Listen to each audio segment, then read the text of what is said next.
Vive Lolita Gouma et que vive l'Afrique. Je suis Eric Michaela, le Gabonais panafricain. Nous allons faire immersion du côté de la France et la Côte d'Ivoire. Nous avons un sulfureux type qu'on appelle Robert Bourget qui fait la une de tous les médias mainstream. On lui a déroulé le tapis rouge et ils ont mis une communication intense sur ses propos. La France a envoyé son commando, son fusilier commando, si je peux m'exprimer ainsi. Quand je parle la France politique, pour ne pas mélanger avec tous les Français. Pour faire passer un message aux Africains. Et malheureusement, comme d'habitude, les Africains dans leur émotion n'ont pas compris le message, se sont mis à se taper dessus. Aujourd'hui, je vais d'abord parler de la Côte d'Ivoire, des déclarations qu'il a faites sur la Côte d'Ivoire, puis je prendrai d'autres pans de ces différentes déclarations, étape par étape. Aujourd'hui, c'est la Côte d'Ivoire.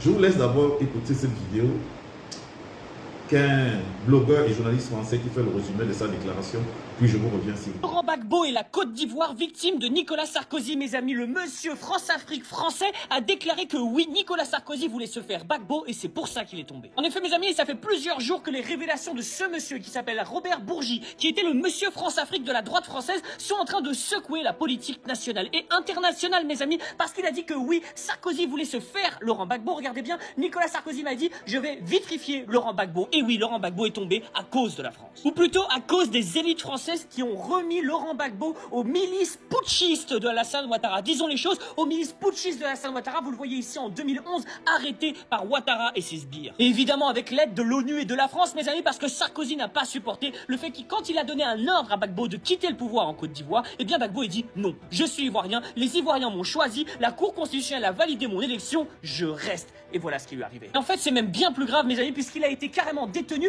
à la Cour pénale internationale, mes amis. Les Netanyahou, il n'y ira jamais, mais Gbagbo, lui, ils l'ont envoyé. Regardez bien, ils l'ont foutu en taule. Il y a même eu un procès, mes amis. Et vous savez quoi? Il a été acquitté. Il a été acquitté, mes amis. Il est rentré en Côte d'Ivoire. Laurent Gbagbo, acquitté en 2021, c'est-à-dire 10 ans de procédure, 10 ans de torture en vérité psychologique contre l'ancien président ivoirien. Et tout ça parce que la France a fait un coup d'État en Côte d'Ivoire en offrant la Côte d'Ivoire à monsieur Alassane Ouattara, qu'en est à son 36e mandat, mes amis. 36e mandat. Moi, je vous dis un respect à ce grand homme de la politique ivoirienne. Vive l'Afrique libre et Vous l'avez écouté attentivement comme moi, et je pense que vous êtes suffisamment intelligent pour savoir de quoi il s'agit. La France fait passer un message au président Alassane Ouattara, au président Laurent Gbagbo, au peuple ivoirien à travers Robert Bourget. Quel est ce message? La France fait passer un message au président Alassane Ouattara, lui demandant de libérer le tabouret, parce que tout simplement, ils ont fini avec lui.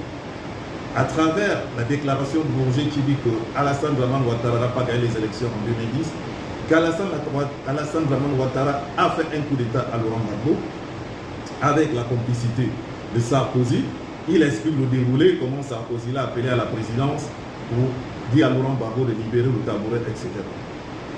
Il fait passer le président Alassane Ouattara pour un président illégitime. Donc il le fragilise.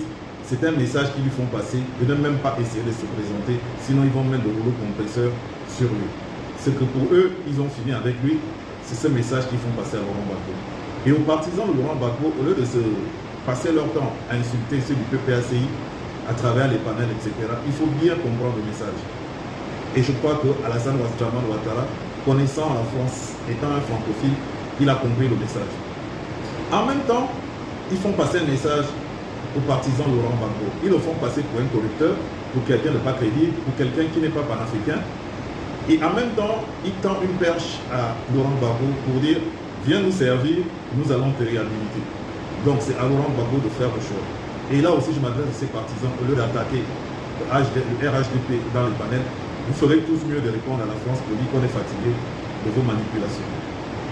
Et à travers cette même vidéo, ils ouvrent un boulevard à leur candidat pour 2025 en Côte d'Ivoire. Vous-même connaissez déjà ce candidat.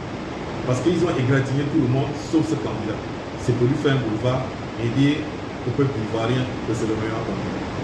J'ai résumé et à vous de prendre acte de tout ce que je viens de vous dire. Je vous dis au revoir depuis le vent. Je vous dis au revoir depuis vos positions. Vive le panafricanisme et que vive l'Afrique. Au revoir.